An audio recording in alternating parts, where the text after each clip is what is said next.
नमस्कार, आप देख रहे हैं संभव टीवी और मैं हूं आपके साथ माधुरी तिवारी। बड़ी खबर मुंबई से सामने आ रही है, जहां हनुमान चालीसा विवाद पर जेल भेजे गए राणा दंपत्ति को आज जमानत मिल गई है। जेल में रहने के दौरान काफी मुसीबतों का सामना करना पड़ा था नवनीत राणा ने। आपको बता दें कि जमानत के पहले नवनीत राणा को जेल से अस्पताल ले जाया गया, जहां पर उनका सिटी स्कैन भी हुआ, जिसके बाद उनके वकील ने दावा करते हुए कहा कि वह स्पॉन्डिलाइटिस से जूझ रही हैं।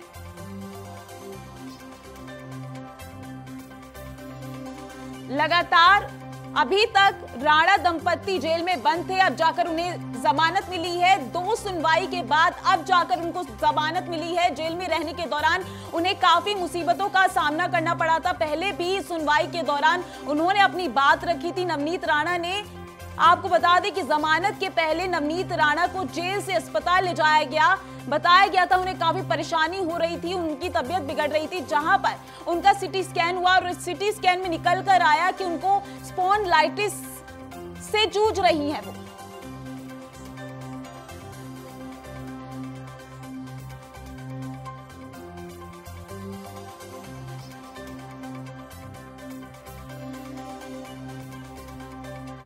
और इसी पर अधिक जानकारी के लिए मेरे सहयोगी न्यूज रूम से अजय शर्मा और प्रियांशु झा जुड़ चुके हैं। अजय, क्या कुछ जानकारी निकलकर सामने आ रही है? देखिए माधुरी, मैं आपको बताना चाहूँगा कि 11 दिन बाद जो राणा दंपति है उन्हें जमानत मिला है। एक बेल दिया गया है कोर्ट की तरफ से, जिन्होंने आज से 11 दिन पहले जो राणा दंपति थे वो मातेश्वरी जो उद्धव ठाकरे का आवास है उस पर हनुमान चालीसा पढ़ने का ऐलान किया था, जिसके बाद खार पुलिस आती है और उन्हें गिरफ्तार कर ले जाती है। तो उन पर कई सारी धाराएं लगाई गई। आईपीसी की धारा आपको बता दें कि 115A लगा, 353 लगा, उसके बाद राष्ट्रद्रोह का धारा 124A लगा। तो इसके बाद कोर्ट में 2 बार सुनवाई किया है, जिसके बाद अब जाके कोर्ट ने उन्हें बेल दिया है और इसमें कहा है कि आप सबूतों से छेड़छाड़ नहीं करेंगे और दूसरी बात, मीडिया के सामने आके आप कोई भी बात नहीं कहेंगे। तो जिस तरीके से कोर्ट ने उन्हें बेल दिया है 2 सुनवाई के बाद, उसमें यह भी कहा है कि आप सबूतों के साथ छेड़छाड़ नहीं करेंगे और मीडिया के सामने आप आके कोई बात नहीं कहेंगे। इसमें ये भी निकल के सामने आया कि उनका तबीयत खराब हो गया था, उनका स्वास्थ्य ज़्यादा खराब हो गया था। तो मुंबई के जे हॉस्पिटल में भी उन्हें भर्ती कराया गया, जहाँ उनका सिटी स्कैन कराया गया। तो कई सारी चीज़ें निकल के सामने आ रही है। कोर्ट ने उन्हें बेल दिया है, लेकिन यह है कि वो ज़्यादा खुल के सामने नहीं आ सकती हैं। दोबारा कोई भी अपना जो बयान है वो मीडिया के सामने नहीं दे सकती हैं, नहीं सबूतों के साथ किसी तरह के वो छेड़खानी कर सकती हैं। तो कोर्ट जब तक अगली सुनवाई नहीं कर देता है तब तक उन्हें कोर्ट ने जो निर्देश दिया है उस निर्देश का उन्हें पालन करना जरूरी होगा। जब माधुरी, प्रियांशु, आपके पास आऊंगी, क्या कुछ शर्तें रखी गई हैं उनके सामने? देखिए, नवनीत राणा को बेल देने से पहले, राणा दंपत्ति को बेल देने से पहले कुछ शर्तें ये रखी गई हैं कि देखिए, जो कॉमन सी शर्तें होती है अगर किसी के ऊपर मुकदमा चल रहा है तो इन पर ये शर्तें रखी गई हैं कि आप मीडिया के सामने बातचीत नहीं करेंगे और जो सबूत हैं, जो भी कुछ सूत्र हैं उसके साथ कोई छेड़छाड़ नहीं होगा और 24 घंटे पहले इनको इन्फॉर्मेशन दे दिया जाएगा। और जब भी ऑफिसर बुलाएंगे इनको 24 घंटे पहले इन्फॉर्मेशन देते हुए, तो इनको बातचीत के लिए, पूछताछ के लिए जाना पड़ेगा। ये चीज़ें हैं, ये शर्तें इनके लिए रखी गई हैं। और ये भी कहा गया है कि जो चीज़ उन्होंने की थी, जो गलतियां उन्होंने दोबारा की थी, या फिर उसको लेके दोबारा से कोई बातचीत नहीं होनी चाहिए, उस चीज़ को लेके दोबारा कोई भड़काऊ बयान नहीं देना है और जो चीज़ें उन्होंने हनुमान चालीसा पढ़ने की बात कही थी वो चीज़ें दोबारा ना करें, जिसकी वजह से उन्हें हिरासत में लिया गया था। प्रियांशु, जमानत से पहले उनकी तबीयत भी बिगड़ी थी?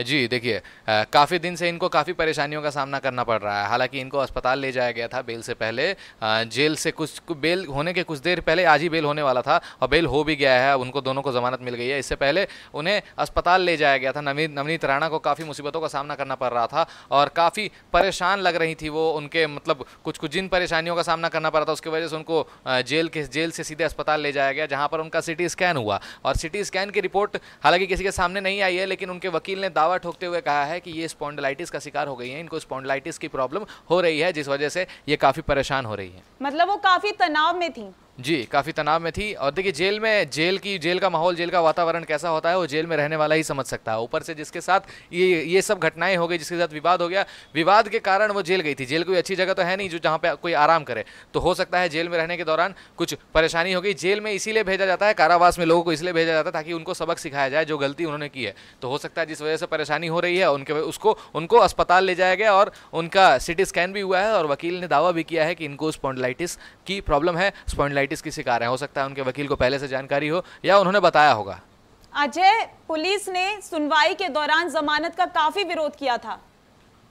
जी आपको बता दें कि सुनवाई जमानत का इसलिए विरोध किया कि जिस कहीं ना कहीं उन्हें ये तो कहीं ना कहीं से दबाव बनाया होगा, या तो जिस तरीके का ये मुद्दा सामने निकल के आया है। माधुरी, आपको बता दें कि पूरे ये देश में छा गया कि किस तरह वो मातोश्री जाकर जबरदस्ती हनुमान चालीसा पढ़ना चाहती थी, क्योंकि उन्हें पहले भी नोटिस दे दिया गया था। उन्होंने नोटिस का भी अवहेलना कर दिया और नोटिस देने के बावजूद भी वो मातोश्री जाना चाहती थी, जिसके बाद काफ़ी शिव सैनिक उनके घर पर जाते हैं, उनके घर पर जमावड़ा लगा देते हैं और उनके घर में घुसने की कोशिश करते हैं। कई बार शिव सैनिकों ने पुलिस से नोकझोंक भी किया और जबरदस्ती उनके घर में जाने की कोशिश किया। तो कहीं ना कहीं पुलिस इस चीज़ को मानने के लिए नहीं तैयार हुई है कि उन्हें पहले से नोटिस दे दिया गया था। तो कहीं ना कहीं अगर नोटिस का हम पालन नहीं करते तो कहीं ना कहीं ये कानून का अवहेलना है। तो इस तरीके से लेकर पुलिस जो लगातार है विरोध करती नजर आ रही है। लेकिन कोर्ट ने जो फैसला सुनाया है, कोर्ट के हम फैसले को ही मानेंगे। अगर पुलिस का जो अपना अगर बयान है, अगर पुलिस कुछ कहना चाहती है इस पर, तो पुलिस को भी चाहिए कि वो कोर्ट के सामने अपनी बातों को पेश करे, किस वजह से वो विरोध करना चाहती है, क्यों वो विरोध करना चाहती है। आखिर कोर्ट इस पर फैसला सुना रहा है तो पुलिस का जो विरोध करने का जो वजह है, पुलिस को भी अपनी बातें कोर्ट में रखना चाहिए। माधुरी, अजय, जमानत तो उनको दे दी गई है, लेकिन जो राणा दंपत्ति है उनके घर के बाहर बीएमसी ने नोटिस चिपका दिया है। जी, कहीं ना कहीं अभी भी इस मामले की पूरी तरीके बीएमसी का नोटिस चिपकाने का ये मतलब है कि कहीं ना कहीं उन्हें अच्छे से जांच पड़ताल करना है। और दूसरी बात, उनको ये हिदायत पहले से ही कोर्ट से दी गई है कि आप कोई भी प्रेस कॉन्फ्रेंस नहीं करेंगे, अपनी बातों को आप मीडिया के सामने खुल के आप नहीं करेंगे, जो सबूतें हैं सबूतों के साथ छेड़छाड़ नहीं करेंगे। तो बीएमसी भी है उसमें उनके सचेत किया है कि आप कोर्ट के ही अनुरूप काम करेंगे। और जहां तक कि अभी बीएमसी को भी जो चीज़ें संदेह है किसी चीज़ों पे, वो जांच पड़ताल करना चाहती है। तो कहीं ना कहीं उसे नोटिस देने का यही मतलब है कि अभी तक आप अपने घर में ही रहें, सुरक्षित रहें, शांति व्यवस्था बनी रहे। जिस तरीके से ये मुद्दा पूरा उभर कर सामने आया, आपने देखा कि धीरे धीरे पूरे देश में फैलता गया, एक से एक मुद्दे जाति और मजहब के नाम पे निकलकर सामने आ रही हैं। तो कहीं ना कहीं बीएमसी अपना ये दावा कर रही है कि इसके बाद फिर से कोई नई चीजें निकल के सामने ना आए, किसी तरह का हिंसा न भड़के। आप अपने जो कोर्ट ने निर्देश दिया उस कोर्ट के अंदर में रहते हुए अपने कार्य, अपने जो भी रहन सहन है, जिस तरीके से आपको रहना है रही है, लेकिन किसी तरह का जो दूसरा बयानबाजी है न निकल के सामने आए। माधुरी, अभी तक राणा दंपत्ति अपनी बात पे अड़े थे कि वो हनुमान चालीसा का पाठ करेंगे। अब क्या लग रहा है आपको?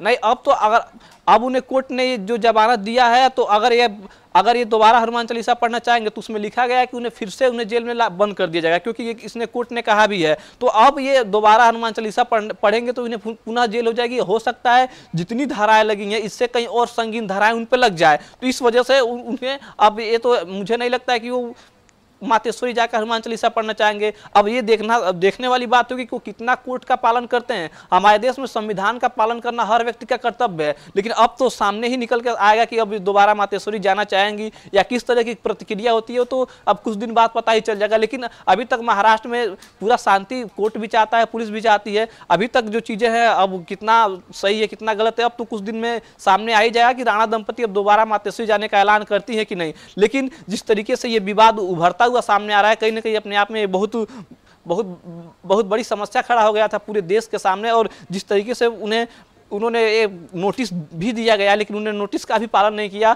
और खार पुलिस आती है, उन्हें उठा के ले जाती है। कम से कम 11 दिनों तक उन्होंने जेल में रहा, जेल में क्या क्या दिक्कतें हुई। तो ये सारी समस्याएं हैं। इस पे जो लोकसभा स्पीकर हैं उन्होंने, ओम बिरला ने भी महाराष्ट्र सरकार से इसकी जांच मांगा था कि उन्हें क्यों गिरफ्तार किया गया। तो कहीं ना कहीं ये मुद्दा, ये नवनीत राणा ने चालीसा पढ़ने को लेकर जिस तरह शुरू किया और छोटी सी बात इतनी बड़ी विवाद में बन गई, अभी तक उन पे केस चलेंगे ही है। अब देखना ये होगा कि आगे उन पे कोर्ट क्या सुनवाई करती है। माधुरी, प्रियांशु, कई शर्तों में से एक शर्त ये भी है कि वो मीडिया से बातचीत नहीं कर सकती हैं।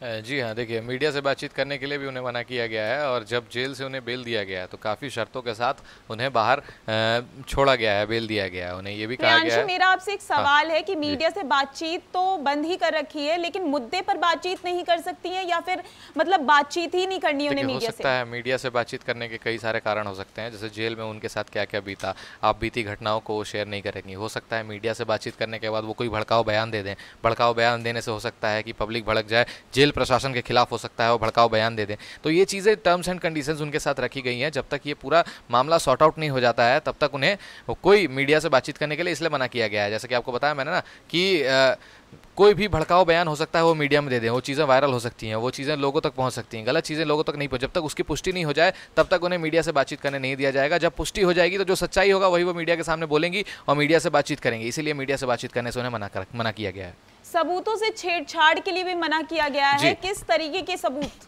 जी देखिए, सबूतों से छेड़छाड़ करने के लिए मना किया। जैसे कोई वीडियो वायरल हुई थी, जैसे कुछ भी है जो उनके खिलाफ सबूत हैं, जो उन्होंने किसी से बातचीत किया है या कॉल किया है, कुछ किया है, जो भी सबूत थे जिसके तहत उनको गिरफ्तार किया गया था, जैसा कि उन्होंने बोला था कि हम हनुमान चालीसा पढ़ेंगे, उनके घर के बाहर भी गई थी, तो ये पुख्ता सबूत है लोगों के पास और पूरी मतलब पुलिस टीम के पास ये सबूत हैं इनके खिलाफ। और जो मान लो कि कोई चीज़ें थी वो किसी चीज़ से मुकर सकती हैं, कुछ चीज़ वो हाइड करने की कोशिश कर सकती हैं, जैसे कोई चीज़ें होंगी, इसके खिलाफ उन्होंने बोला है कि कोई सबूतों से छेड़छाड़ नहीं करेंगी। और ये नॉर्मल टर्म्स एंड कंडीशन है। अगर कोई विवाद में फंसा होता है कोई इंसान और उसको जेल से बेल दिया जाता है तो इन टर्म्स एंड कंडीशंस के साथ बेल दिया जाता है कि वो ये चीज़ें नहीं करेंगी। और जब नवनीत राणा को ये बोला गया है कि आप सबूतों से छेड़छाड़ नहीं करेंगी, 24 घंटे पहले आपको बता दें कि पूछताछ के लिए कभी भी इनको बुलाया जा सकता है, लेकिन ये भी बताया गया है कि ऑफिसर जो पूछताछ करेंगे वो 24 घंटे पहले इनको इन्फॉर्मेशन दे देंगे, इनको टाइम से वहाँ पहुँचना होगा। तो ये सब तो नॉर्मल टर्म्स एंड कंडीशंस इसको फॉलो करना चाहिए।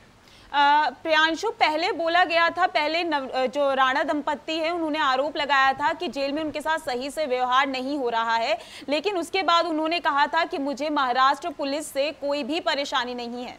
जी देखिए, पहले उन्होंने कहा कि जेल में मेरे साथ बदसलूकी की गई, पानी पीने नहीं दिया गया, वॉशरूम नहीं जाने दिया गया, अनुसूचित जाति बताया गया। उसके बाद ठीक वो पलट के सीधे बोलने लगी कि पुलिस के साथ कोई दिक्कत नहीं हुई, कोई समस्याओं का सामना नहीं करना पड़ा। कहीं ना कहीं इसी गुत्थी को ना उलझने के लिए बताया गया कि मीडिया से बातचीत ना करें, क्योंकि मीडिया से जनता देखती है, मीडिया से जनता सुनती है, जनता को पता नहीं होता है आखिर जेल में क्या हो रहा है, जेल में क्या चल रहा है, अंदर क्या चल रहा है। तो मीडिया के थ्रू जनता ये जानने की कोशिश करती है, इसीलिए उन्हें मीडिया से बातचीत करने से मना किया गया है। हो सकता है वो कोई भड़काऊ बयान दे दें, हो सकता है वो कोई ऐसी बात बोल दें जिससे जनता भड़क जाए, हो सकता है जेल प्रशासन के खिलाफ चली जाए, हो सकता है सरकार के खिलाफ कोई बात बोल जाए। इसीलिए उन्हें मीडिया से जब तक चीजों की पुष्टि नहीं हो जाती तब तक बात करने से मना कर दिया गया है। मतलब चीजों की जब तक पुष्टि नहीं होती है तब तक के लिए मना किया गया। जी माधुरी। अजय, मेरा आपसे सवाल है कि उन्हें 50,000 निजी मुचलके देने की भी बात कही गई है। जी माधुरी, उन्हें कोर्ट ने ये कहा भी है, अगर क्योंकि जिस तरीके से उन्होंने ये विरोध किया, जिस तरीके से आईपीसी की उन पर धाराएं लगी हैं, इसको देखते हुए एक जो आरोपी होते हैं उन पे लगाया जाता है, कोर्ट का ये नियम है, तो उन्हें लगाया गया है 50,000 जो आप बता रही हैं उतना अगर देना ही पड़ेगा, क्योंकि उन्होंने एक गुनाह तो किया है अगर सही तरीके से माना जाए तो जिस तरीके से उन्होंने मातेश्वरी जाने का ऐलान किया, जितना हिंसा भड़कने की का लग रहा था, रह के जो उग्र आंदोलन हो रहा था, तो इस तरीके से देखते हुए पूरे जो कोर्ट है उनका पूरा ब्यौरा देखते हुए ये चीज़ें उन पर लागू किया है कि कहीं ना कहीं इन्होंने इन पर आखिर राजद्रोह का केस क्यों लगाया गया, क्योंकि इन्होंने जो ये काम किया वो छोटी मोटी नहीं है, बहुत बड़ा काम इन्होंने कर दिया। 2 गुटों के बीच बहुत बड़ी हिंसा हो सकती थी, बहुत बड़ा घटना हो सकता था ये देश में, तो इस वजह से कोर्ट ने उन पर यह याचिका दायर किया है। अजय, जिस तरीके से उनको जेल में डाला गया, अब जमानत मिली है, कई शर्तों पर जमानत मिली है, क्या लग रहा है कि जो हनुमान चालीसा और अजान को लेकर विवाद चल रहा था अब थमेगा? देखिए, अगर अब तो ये आने वाले समय में ही पता चलेगा कि अगर इनके पे जिस तरह का कानून लगाया गया, जिस तरह पे इनके धाराएं लगी गई, इन्हें जेल में डाला गया, अगर जो अजान और जो हनुमान चालीसा का जो विवाद है, अगर इन पे अगर कठोर कार्रवाई हो जाती है तो इनके अंदर एक भय पैदा होगा और इन्हें देखते हुए अन्य लोगों के अंदर भी भय पैदा होगा कि हम इस तरीके का अगर वारदात को अंजाम देते हैं तो हमारे ऊपर भी उचित कार्रवाई की जाएगी। अभी तो ये देखने वाले, अब आने वाले समय में ही देखना होगा कि इनके जमानत पे इन्हें कोर्ट में डाला गया, इन पे इतनी आईपीसी की धाराएं लगाई गई, तो कहीं ना कहीं अब इसको देखते हुए और जो लोग हैं इस चीज़ का विरोध करते हैं कि नहीं करते हैं, हनुमान चालीसा पढ़ने का ऐलान करते हैं कि नहीं, अजान को लेकर लोग विवाद करते नहीं है, तो आने वाले समय में खुद पता चल जाएगा। लेकिन इनके साथ जिस तरीके का कोर्ट ने जिस तरह का इन्हें सजा दे रहा है, कोर्ट जो कुछ भी सुनवाई इस पे कर रहा है, हमें नहीं लगता है कि ये फिर से दोबारा हनुमान चालीसा या अजान का विवाद उभर के देश में सामने आएगा। अजय, पुलिस ने जमानत के दौरान बहुत ज्यादा विरोध किया था, उन्होंने कहा था 149 धारा लागू होने के बावजूद उनकी बात नहीं मानी गई। जी पुलिस तो अपने तरफ से पूरी कोशिश थी कि क्योंकि पुलिस ने जितना उन पर कार्रवाई किया था, जितने धाराएं लगाई थी, पुलिस का ये मानना था कि उन्हें अभी इतना जल्दी बेल नहीं मिलना चाहिए, लेकिन फिर भी कोर्ट ने उन्हें बेल दिया। तो पुलिस इस वजह से विरोध कर रही है कि हमने जो जिन तथ्यों के आधार पर इतनी धाराएं लगाई गई, कोर्ट ने उसे खारिज करते हुए इन्हें आखिर बेल दे दिया है। तो कहीं ना कहीं अगर लेकिन अभी उन्हें बेल मिला है, अभी कुछ दिनों के लिए राहत है, उन पे फिर से कब सुनवाई कर दी जाएगी, इन्हें ये आखिर कोर्ट ने अगर उन्हें इतने दिनों का राहत दिया है तो दूसरी बात ये भी हो सकता है कि उन्हें स्वास्थ्य उनका खराब हो गया, इस वजह से बेल दे दिया गया हो, या कुछ और तथ्यों का तलाश करना चाहती है, इस वजह से उन्हें बेल दिया गया हो। पुलिस का विरोध करने का मुख्य वजह यह है कि उन पर जितनी धाराएं लगाई गई हैं, अभी उन्हें बेल नहीं मिलना चाहिए। अभी इस पर जो सुनवाई है लगातार जारी रहनी चाहिए, सुनवाई लगातार होनी चाहिए, लेकिन उन्हें तत्काल बेल दिया गया है। तो कहीं ना कहीं और तथ्यों को जुटाना चाहता हो कोर्ट, या कोर्ट का अपना विचार है, कोर्ट ने जो सजा सुनाया है उस पर कोई हम ज़्यादा कुछ नहीं कर सकते हैं। पुलिस विरोध कर रही तो पुलिस भी अपने तरफ से एक दायरा दाखिल कर दे कोर्ट में कि इन पे हमने इतना संगीन धाराएं लगाई गई तो इन्हें क्यों बेल दिया गया। तो कहीं ना कहीं ये कोर्ट का सजा है, कोर्ट का जो फैसला है वो तो सर्वमान्य होगा ही होगा, जो कि कोर्ट जो सजा सुनाएगा उन्हें हर व्यक्ति को मानना ही है। माधुरी, अजय, नवनीत राणा को क्या क्या परेशानियां हो रही थी, क्योंकि उनकी तबीयत बिगड़ी, उसके बाद उन्हें अस्पताल ले जाया गया? देखिए शुरू से ही ये निकल के सामने आ रहा है। नवनीत राणा कह रहे थे कि मैं एक दलित जाति की हूँ, इसलिए हमारे साथ अमानवीय व्यवहार किया जा रहा है, हमारे साथ बदसलूकी किया जा रहा है, जैसे उन्हें वॉशरूम नहीं जाने दिया जा रहा था, उन्हें समय पे भोजन नहीं मिल रहा था, समय पे उन्हें पानी नहीं मिल रहा था। तो अगर आदमी समय से भोजन पानी नहीं मिलेगा तो उसी तरह स्वास्थ्य आदमी का खराब हो जाएगा। कहीं ना कहीं उन्हें जेल में ज़्यादा दिक्कतें हुई, कहीं इस वजह से उन्हें स्वास्थ्य खराब हुआ। कई बार बताया है कि लाइटों की वजह से उनके जो कमर में दर्द उन्हें हुआ। इस तरीके से कहीं ना कहीं काफ़ी असुविधा हुई है, तभी उन्हें उनका स्वास्थ्य खराब हुआ है। जिस तरीके से बार बार ये सामने निकलकर बातें आ रही थी कि उन्हें कोर्ट जेल में उनके साथ बदसलूकी किया जा रहा है, जिसको लेकर उन्होंने लोकसभा स्पीकर ओम बिरला को पत्र भी लिखा था, जिसके बाद ओम बिरला ने पूरा महाराष्ट्र सरकार से जांच मांगा कि उनको आखिर क्यों जेल में बंद किया गया है, आखिर उन्हें क्यों उन पे इतनी धाराएं लगाई गई है। तो कहीं ना कहीं माधुरी शुरू से नवनीत राणा 11 दिनों तक जेल में रही है। तो 11 दिनों तक अगर जेल में रहेगा आदमी, समय से भोजन पानी, अगर जो कुछ भी हमारी प्राकृतिक आवश्यकताएं हैं वो पूरी नहीं होंगी तो हम निश्चित है कि हम बीमार पड़ेंगे ही पड़ेंगे। अजय, पहले उन्होंने पत्र लिख दिया था ओम बिरला को, लेकिन उसके बाद उनका कोई भी बयान सामने नहीं आया। उनके ऊपर कुछ दबाव है? किन पे? नवनीत राणा? नहीं, उन्होंने पत्र लिखा लेकिन उसके बाद बयान नहीं आया उन पे। कहीं ना कहीं आखिर उनके कहाँ से अब बयान, तो अभी तक उन्होंने जो ओम बिरला है, एक बार उन्होंने बस ये महाराष्ट्र सरकार से आज मांगा, जांच मांगा, उसके बाद उनका दूसरा बयान निकल के सामने नहीं आया। तो कहीं ना कहीं हो सकता है कि उन्होंने कोर्ट पे छोड़ दिया गया हो, कोर्ट जो फैसला सुनेगा वो कोर्ट के फैसले का इंतजार करते हो, क्योंकि जो चीज़ें कोर्ट में चली जाती हैं उसमें दूसरा आदमी नहीं कुछ कर सकता, क्योंकि हमें अपना संविधान का पालन करना है, हम अपने संविधान के तौर पर ही चलेंगे। एक बार के बयान के बाद हो सकता है उन पर कहीं ना कहीं से राजनीतिक दबाव बनाया जा रहा हो, जिसकी वजह से उन पर दोबारा उनका बयान निकल के नहीं सामने आया। लेकिन उन्होंने एक जाँच मांगा, विवरण मांगा, गृह मंत्रालय को उन्होंने भेजा था, महाराष्ट्र सरकार का जो गृह मंत्रालय से उन्होंने जाँच मांगा, लेकिन अभी तक उस पर दूसरी प्रतिक्रिया है वो निकल के सामने नहीं आई। अभी तक ये भी नहीं साफ हो पाया कि गृह मंत्रालय ने उन्हें वहां तक जो पूरा विवरण है इसका वहां तक भेजा कि नहीं भेजा। माधुरी, और आपका बहुत बहुत धन्यवाद तमाम जानकारी के लिए प्रियांशु और अजय। जैसा कि उनको जमानत मिल गई है, नवनीत राणा दंपत्ति को जमानत मिल चुकी है। जेल में रहने के दौरान उन्हें काफी मुसीबतों का सामना करना पड़ा था नवनीत राणा ने। बता दें आपको कि जमानत के पहले नवनीत राणा को जेल से अस्पताल ले जाया गया, जहां उनका सीटी स्कैन हुआ था, जहां पर उन्हें स्पॉन्डिलाइटिस की बीमारी बताई जा रही है कि वो स्पॉन्डिलाइटिस से जूझ रही हैं। चलिए, इस खास पेशकश में बस इतना ही। देश और दुनिया की तमाम खबरों के लिए देखते रहिए संभव टीवी। नमस्कार।